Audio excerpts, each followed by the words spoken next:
18h, merci de nous rejoindre sur Al24 News. Madame, Monsieur, bonsoir. À la une de l'actualité.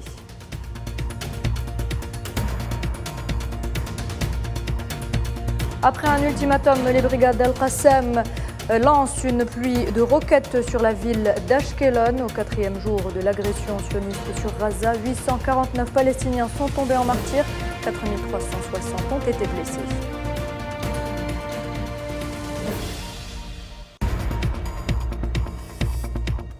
Des chiffres terrifiants qui risquent d'évoluer dans les prochaines heures. Dans la douleur, les Palestiniens continuent d'enterrer leurs martyrs.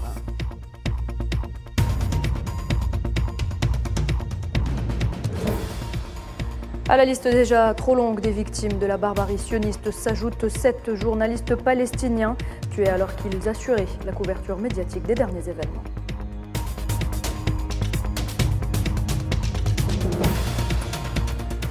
Et puis une page se tourne au Niger avec le départ des premiers militaires français.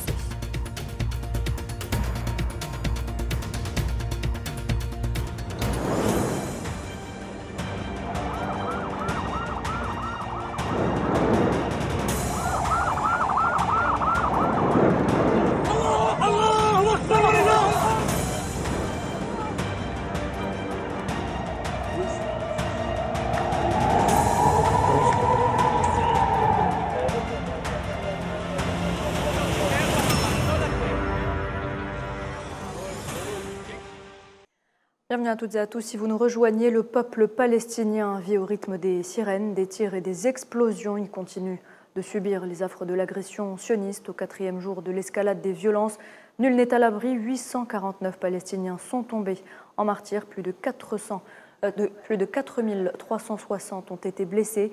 Des chiffres effrayants qui continuent d'augmenter d'heure en heure.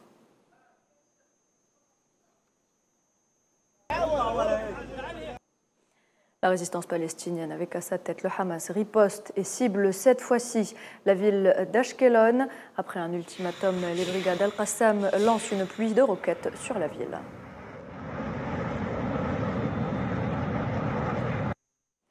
Les raids aériens se poursuivent sur la ville de Gaza, visant hommes, femmes et enfants. Un quartier a été entièrement détruit, réduit en cendres et la ville se retrouve également privée d'eau, de gaz et d'électricité. Un réel calvaire pour les habitants qui fuient leur maison par peur des bombardements.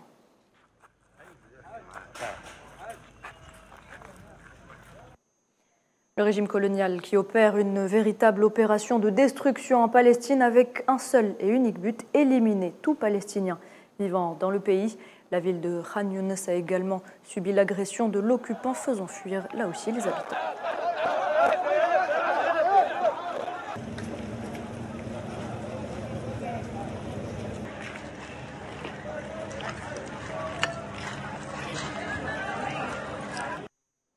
Et au vu de la détérioration de la situation et devant les menaces de l'occupant sioniste de bombarder le poste de passage de Rafah, à la frontière au sud de la bande de Gaza avec l'Égypte, les autorités égyptiennes annoncent la fermeture de ce passage jusqu'à nouvel ordre.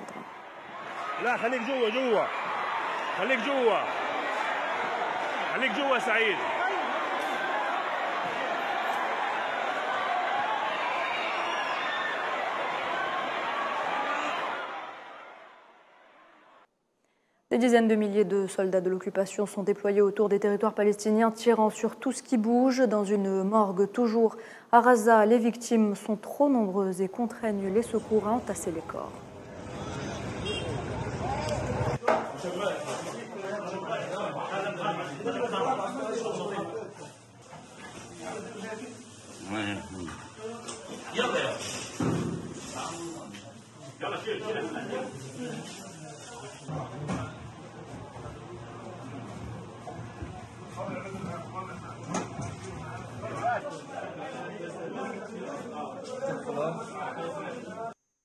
Et transition toute faite, c'est sur ces terribles images. Les familles palestiniennes démunies, affligées, continuent d'enterrer leurs martyrs sous les bombardements assassins des forces de l'occupation sioniste. Récit Emen Merad. C'est avec un immense désarroi et une peine incommensurable que les familles palestiniennes endeuillées assistent au cortège funéraire des Palestiniens tombés en martyrs lors d'affrontements avec les colons sionistes ce mardi près d'El Khalil en Cisjordanie. Quant à la scène qui s'est déroulée ici, une personne normale n'aurait pas pu s'en approcher. La mort est devant vous, les avions de guerre au-dessus de vous.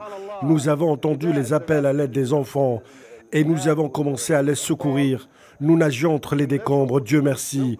Nous les avons tous secourus, mais il y avait 2 martyrs, le père et une fille.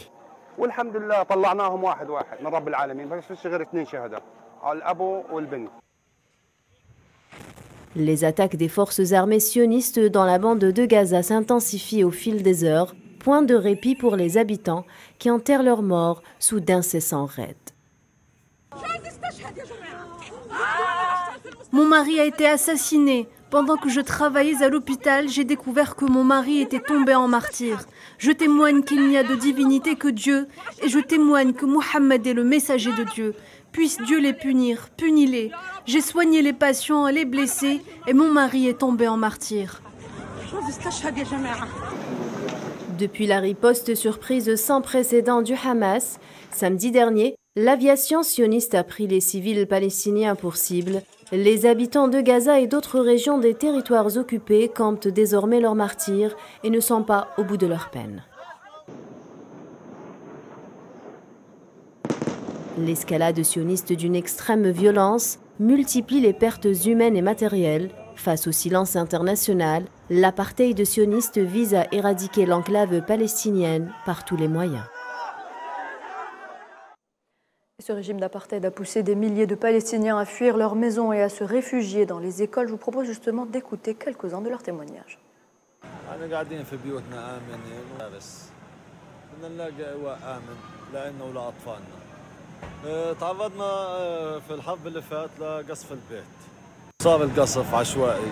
Nous sommes restés chez nous en sécurité et des bombardements aléatoires ont eu lieu sur les maisons, les terres agricoles et les rues. Nous avons décidé de quitter la maison pour aller à l'école, afin d'être dans un endroit sûr pour nous et nos enfants. Lors de la dernière guerre, notre maison a été bombardée de manière barbare par l'armée israélienne. Il n'est pas sûr pour nous de rester chez nous et toute la zone a été bombardée.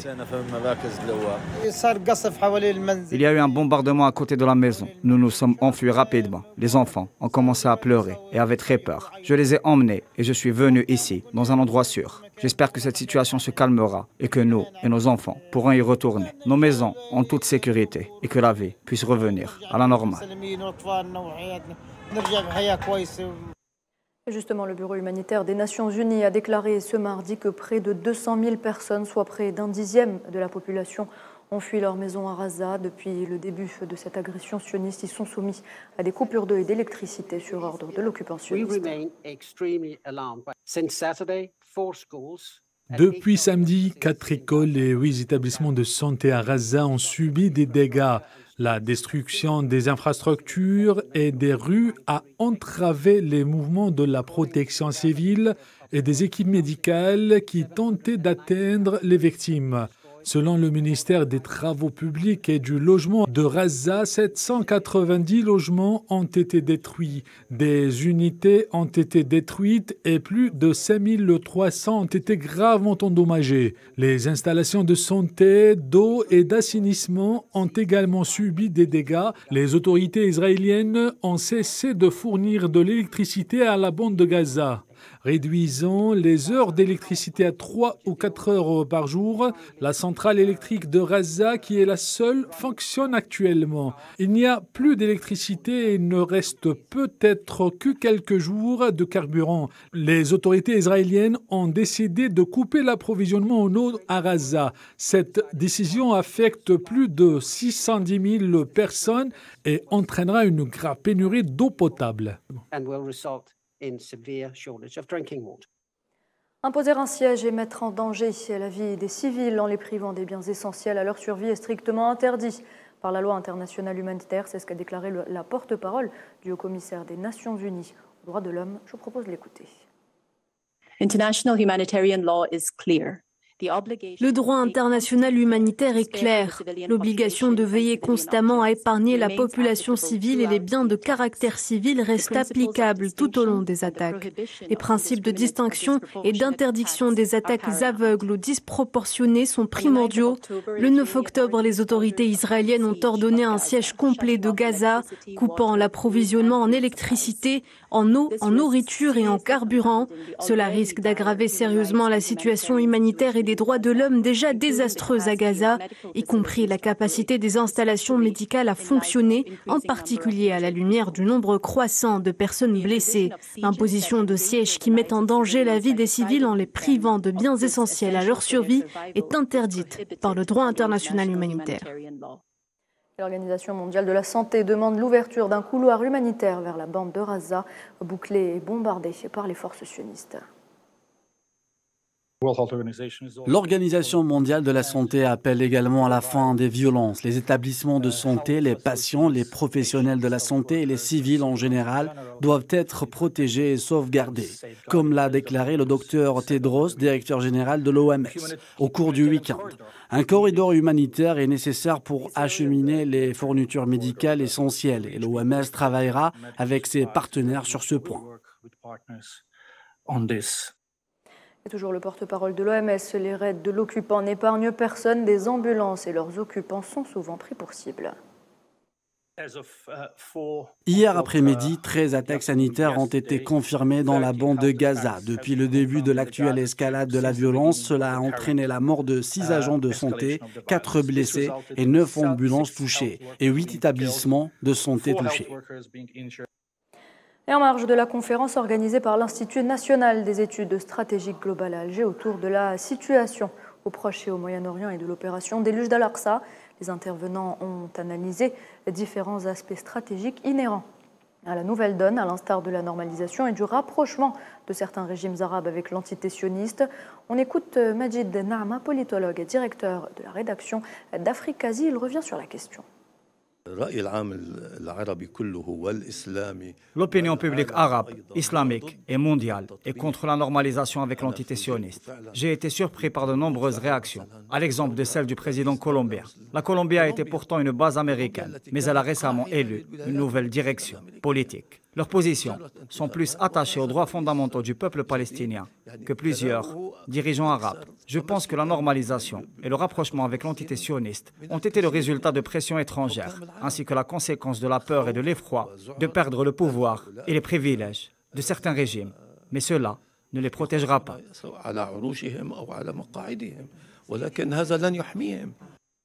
Et puis cette volte-face de l'Union européenne après avoir annoncé la suspension, le gel des paiements pour les aides au développement dont devaient bénéficier les Palestiniens, l'Union européenne fait marche arrière et plaide pour un soutien financier durable de l'UNRWA, l'agence des Nations Unies pour les réfugiés palestiniens. Bruxelles qui insiste sur l'importance de la poursuite de l'aide humanitaire et du développement aux Palestiniens dans les territoires occupés.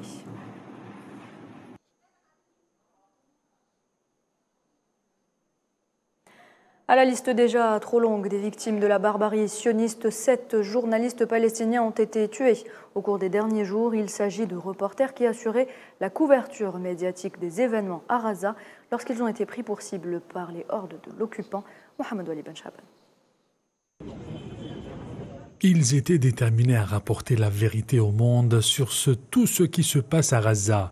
Ce mardi au petit matin, 7 journalistes palestiniens, selon l'agence Shihab, ont été tués suite à un raid de l'armée sioniste sur la zone de conflit, au moment où ils couvraient les bombardements.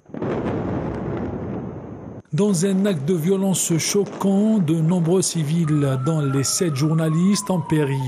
Des témoins oculaires affirment que plusieurs autres reporters avaient été blessés lors de ce génocide. Motus bouche cousue pour certaines organisations journalistiques occidentales. Au cours des dernières heures, l'aviation sioniste a lancé des missiles sans précédent sur le quartier d'Ar-Rimel, faisant des morts et des blessés et détruisant un grand nombre d'immeubles et des sièges d'institutions gouvernementales. Les victimes étaient des professionnels de l'information, engagés dans leur mission d'informer le monde sur les événements qui se déroulent actuellement à Gaza. Leur mort est un rappel brutal des dangers auxquels sont confrontés les journalistes dans les zones de conflit. Ils risquent leur vie pour documenter les réalités du terrain. Ce type de crime n'est pas le premier du genre. Le nom de Shirin Abu Akleh restera gravé à tout jamais. L'entité sioniste reste fidèle à ses pratiques terroristes. Déjà habituée d'exterminer les innocents et joue souvent le rôle de l'opprimé. Cet énième raid aérien a également entraîné la mort de nombreux autres civils désarmés.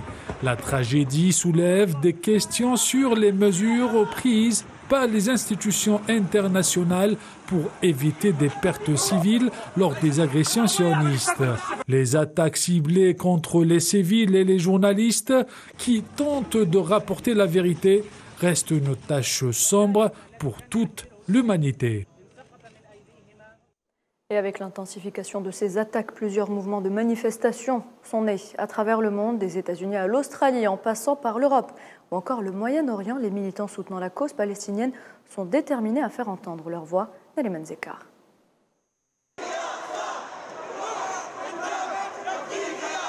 Face à un monde qui fait le sourd et l'aveugle, certains ne se taisent pas devant tant d'injustice.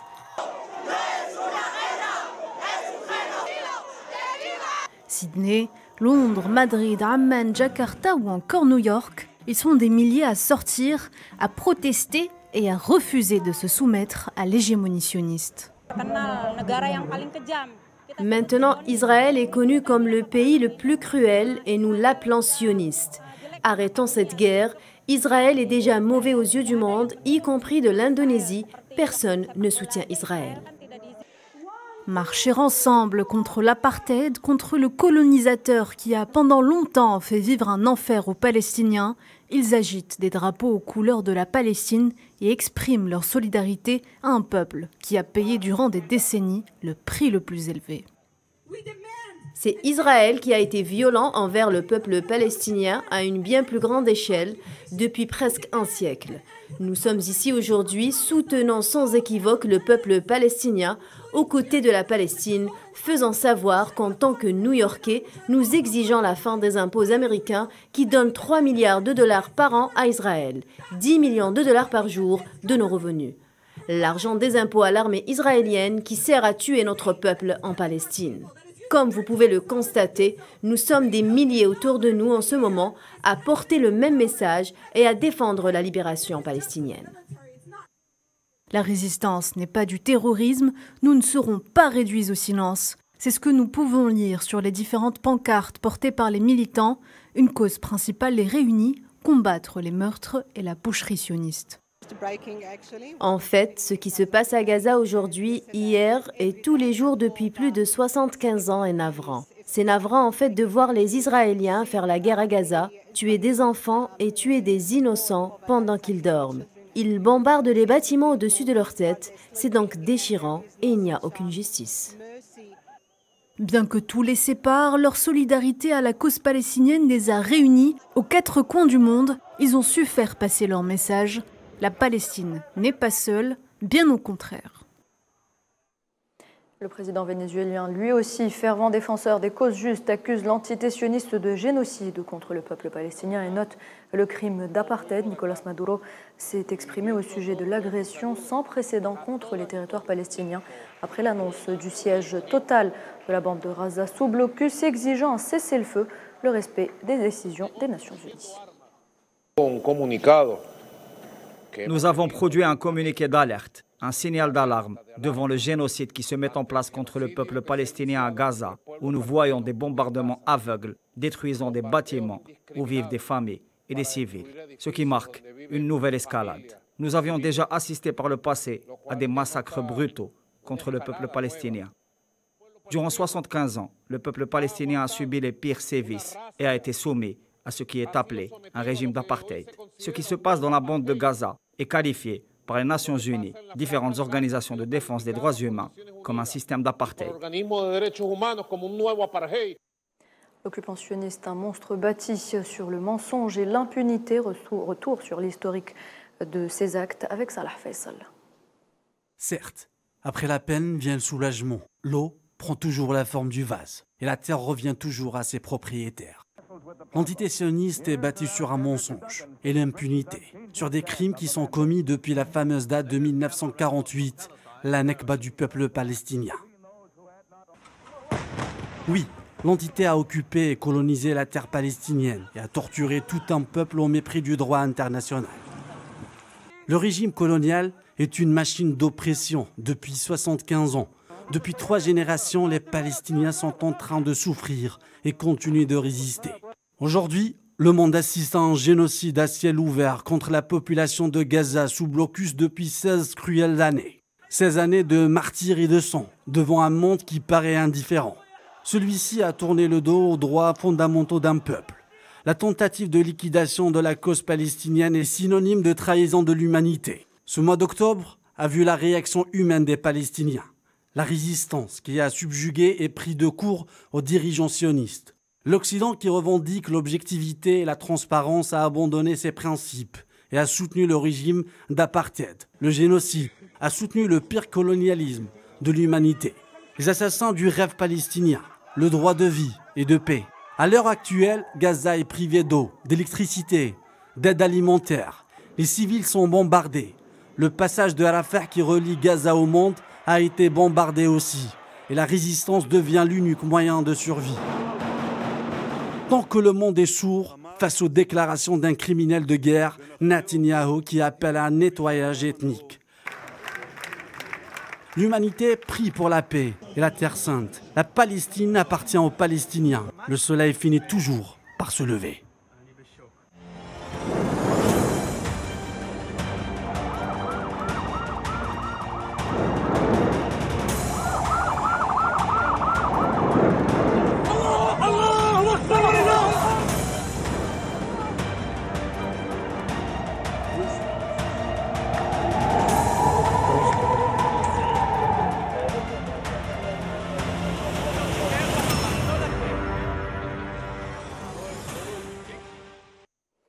Voilà donc ce que l'on pouvait dire sur le dossier palestinien ce soir. Notre couverture se poursuit minute par minute. Nous vous tiendrons informés de l'évolution de la situation. Dans l'actualité, également, une page se tourne au Niger avec le départ des premiers militaires français dans un convoi terrestre sous escorte locale depuis l'ouest du pays vers une destination qui pourrait être le Tchad.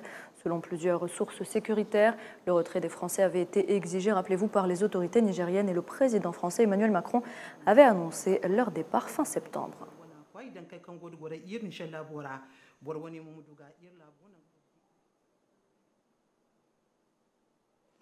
Les représentants de plusieurs pays ont défendu lundi devant la 4e commission de la 78e session de l'Assemblée générale de l'ONU en charge des questions politiques spéciales et de décolonisation, le droit inaliénable du peuple sahraoui à l'autodétermination conformément au droit international et aux résolutions onusiennes pertinentes. Pour en parler, Saïd Ayachi est en ligne avec nous. Bonsoir, Monsieur Ayachi. Salam, bonsoir. Vous êtes président du Comité national algérien de solidarité avec le peuple sahraoui. Merci d'être avec nous. Alors, quel a été le contenu du plaidoyer qui a été levé par le Comité national algérien de soutien au peuple sahraoui devant cette 4e commission de décolonisation de l'Organisation des Nations Unies? Comme vous le savez, chaque année se réunit donc la 4e commission de l'Assemblée générale des Nations Unies, commission appelée également commission de la décolonisation et qui étudie les développements dans une quinzaine de dossiers de décolonisation existants à travers le monde, dont le dossier le plus important et le plus lourd est celui du Sahara occidental. Les délégués du comité algérien ont plaidé devant les membres de la 4e commission essentiellement pour le rappel de la responsabilité fondamentale des Nations Unies dans l'application du droit international et par là même d'ailleurs, les délégués algériens ont demandé l'organisation effective et rapide d'un référendum d'autodétermination au bénéfice du peuple sahraoui, tel que le reconnaît très clairement ce même droit international et tel que le recommande chaque année le Conseil de sécurité des Nations Unies.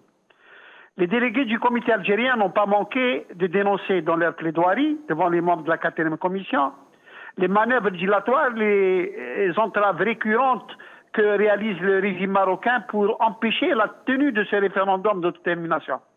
Mais bien sûr, l'occasion était propice pour que les délégués du comité algérien ont dénoncé à la tribune de la 4e commission les violations massives et répétées des droits de l'homme dans les territoires occupés du Sahara occidental par l'administration marocaine d'occupation, la spoliation également des ressources naturelles sahraouies par le même régime du Makhzen, et la situation dégradée des prisonniers politiques sahraouis dans les prisons marocaines. Oui. Dernier point soulevé par nos délégués et pas le moindre, ils ont fait porter publiquement devant les membres de la 4e commission la responsabilité du régime marocain dans la violation du cessez-le-feu en novembre 2020, ce qui a eu pour conséquence insupportable et importante la reprise des engagements armés et ce qui crée une menace sérieuse sur la paix, la stabilité et la sécurité dans la région. Très bien. Merci pour cet éclairage, M. Saïd Ayachi. Je rappelle que vous êtes président du Comité national algérien de solidarité avec le peuple sahraoui. Et voilà, on arrive à la fin de cette édition. Merci de l'avoir suivi. L'information continue sur Al 24 News. Très bonne soirée.